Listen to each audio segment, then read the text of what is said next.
मध्य प्रदेश के ग्वालियर जिले के डबरा कस्बे में हुए जसवंत सिंह हत्याकांड का खुलासा पुलिस ने कर दिया है।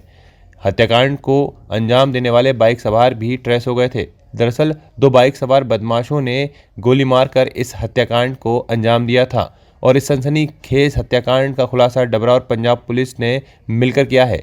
बताया जा रहा है कि जिन्होंने गोली मारी है वो बदमाश उम्र कैद की सजा काट रहे थे। जसवंत सिंह को जिस समय गोली लगी वह उस समय जेल से पैरोल पर घर आया हुआ था और 7 नवंबर की रात को वो अपने घर से बाहर टहल रहा था। तभी बदमाशों की 3 गोली लगने से जसवंत की मौत हो गई थी।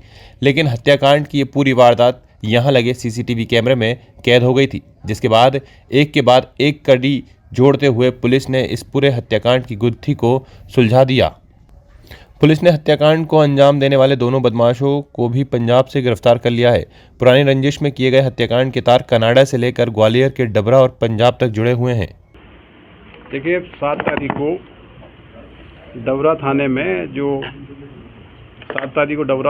जो हत्या की घटना हुई थी उसमें जसवंत सिंह ये सजायाफ्ता कैदी था और पैरोल पे आया हुआ था। पैरोल पे आने के बाद ये घटना हुई। ये घटना बहुत ही चुनौतीपूर्ण थी। प्राइमरी जो घटना का मोडस ऑपरेंडी है और जिस प्रकार के हमको वीडियो फुटेज मिले उससे लगा कि लोकल बदमाश होने की संभावना कम है। इसके बाद जो हमने टीमें कॉन्स्टिट्यूट की तो ये हमारा फोकस ये था कि बदमाश किस तरीके से आए होंगे। तो ये झांसी एयरपोर्ट और railway station, Gwalior railway station, ये सारी जानकारियाँ बुलाई गई। इसके बाद सारे CCTV footage Tekanpur, Dabra, Gwalior, Jhansi CCTV footage लिए गए। टेक्निकल टीमें हमारी लगातार काम कर रही थी। तो ये जानकारी हमको पुख्ता रूप से मिली कि ये बदमाश कहीं ना कहीं आके किसी होटल में रुके हुए हैं।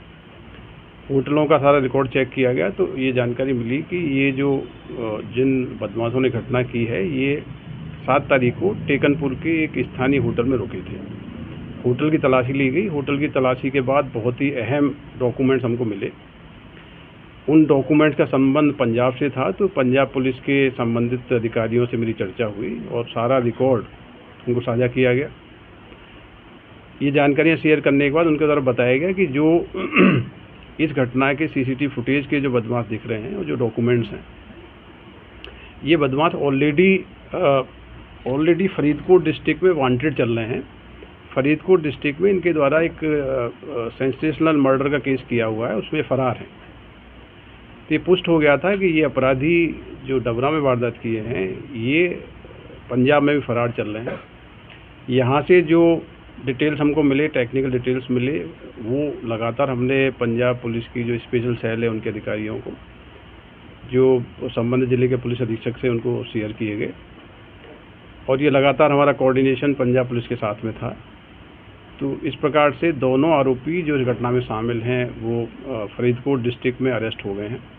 आज उनको कोर्ट में पेश किया जाएगा। Gwalior police already Punjab police के साथ है। अब कोर्ट के बाद इनको कोशिश करेंगे प्रोडक्शन वारंट के जरिए ग्वालियर लाया जाए और अपने केस के बारे में बारीकी से विवेचना की जाए। तो ये एक पंजाब पुलिस के साथ हमारा कोऑर्डिनेशन लगातार था और दोनों राज्यों की पुलिस का जो समन्वय था, जो आसूचनाएं साझा की गई, उससे ये बड़ी सफलता मिली है। स्थानीय स्तर पर इन लोगों की मदद करने की होटल किस प्रकार से पहुंचे, क्या इसमें दूसरे लोग स्थानीय स्तर पर सम्मिलित हैं, कॉन्स्पिरेसी एंगल्स क्या हैं, सारी चीज़ें जब बदमाश के अरेस्ट होंगे तो उसमें कार्रवाई होगी। अभी कई सारी चीज़ें हैं, कई सारी ऐसे लिंकेजेस हैं जिन पर हमारी टीम अभी भी लगातार काम कर रही हैं। जो इनको असिस्टेंस प्रोवाइड कराई गई वो सारे एंगल्स पे हम लोग काम कर रहे हैं। हत्या की वजह क्या रही, क्यों की हत्या, वहाँ से आगे यहाँ पर करना क्या? देखिए, जैसा आपको पता है, जिस व्यक्ति की जसवंत सिंह की हत्या हुई वो कन्विक्टेड क्रिमिनल है मर्डर केस में। जसवंत सिंह के द्वारा 2016 में अपनी पत्नी के ममेरे भाई की हत्या की थी। उसके बाद परिवार शिफ्ट कर गया था कनाडा। तो रंजिश चली आ रही थी। इस घटना के बाद भी परिजनों की यही आशंका थी कि उनके द्वारा बदला लेने की नीयत से घटना कराई गई है।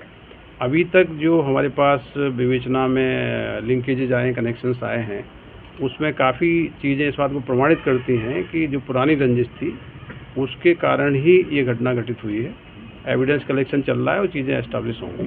क्या उनको भी आरोपी बनाया जाएगा इस पूरे घटनाक्रम में? निश्चित रूप से ये केस एक बहुत ही महत्वपूर्ण केस है जिसमें हमारी टीम बहुत बारीकी से विवेचना करेगी और जो भी लोग इसकी कॉन्स्पिरेसी में सहयोग करने में, बदमाशों को भगाने में जिनकी भूमिकाएं होंगी वो इस केस में आरोपी बनेंगे और उस पर कार्रवाई की जाएगी। क्या सुपारी देके इनको भेजा गया था? देखिए अभी जैसा आपको पता है कि अभी फरीदकोट डिस्ट्रिक्ट के मर्डर केस में उनकी अरेस्टिंग हुई है।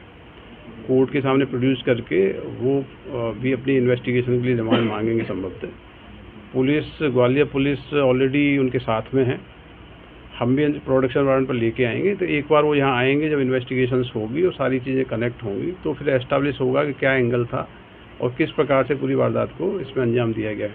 लेकिन ये एक बहुत ही सफल ऑपरेशन है जिसमें कि दोनों राज्यों की पुलिस ने एक दूसरे के साथ अच्छा समन्वय बना के ये कार्रवाई की गई है और ये मुझे लगता है कि बहुत ही अच्छा ऑपरेशन है। और हमारी जो क्राइम ब्रांच की टीम है, हमारे ज़िले के जो अधिकारी लगातार इसमें लगे रहे। बड़ी चैलेंजिंग घटना थी। हज़ारों की संख्या में सीसीटीवी कैमरे देखे गए, 4-5 डिस्ट्रिक्ट्स के होटलों की तलाश की गई, पूरे रूट देखे गए और बहुत ही अहम सूचना क्राइम ब्रांच की टीम को मिली। जिस होटल में रुके हुए थे वहाँ की काफ़ी पुष्टिकारक जानकारी प्राप्त हुई और फाइनली जो मुख्य अपराधी थे जो घटना स्थल पर पहुँचे थे उनकी गिरफ्तारी हो गई। सर 13 में 3 पकड़े। बहरहाल पुलिस दोनों आरोपियों को पंजाब से लेकर ग्वालियर पहुंचेगी और उनसे कड़ी पूछताछ करेगी। इसी के साथ पुलिस ने इस सनसनीखेज हत्याकांड में कम समय में ही इन आरोपियों को गिरफ्तार करके एक अच्छा काम किया है। कनाडा से लेकर डबरा तक बदमाशों की मदद करने वाले अपराधियों की भी पहचान में पुलिस जुट गई है। स्टेट टुडे के लिए ग्वालियर से सुकांत सोनी की रिपोर्ट।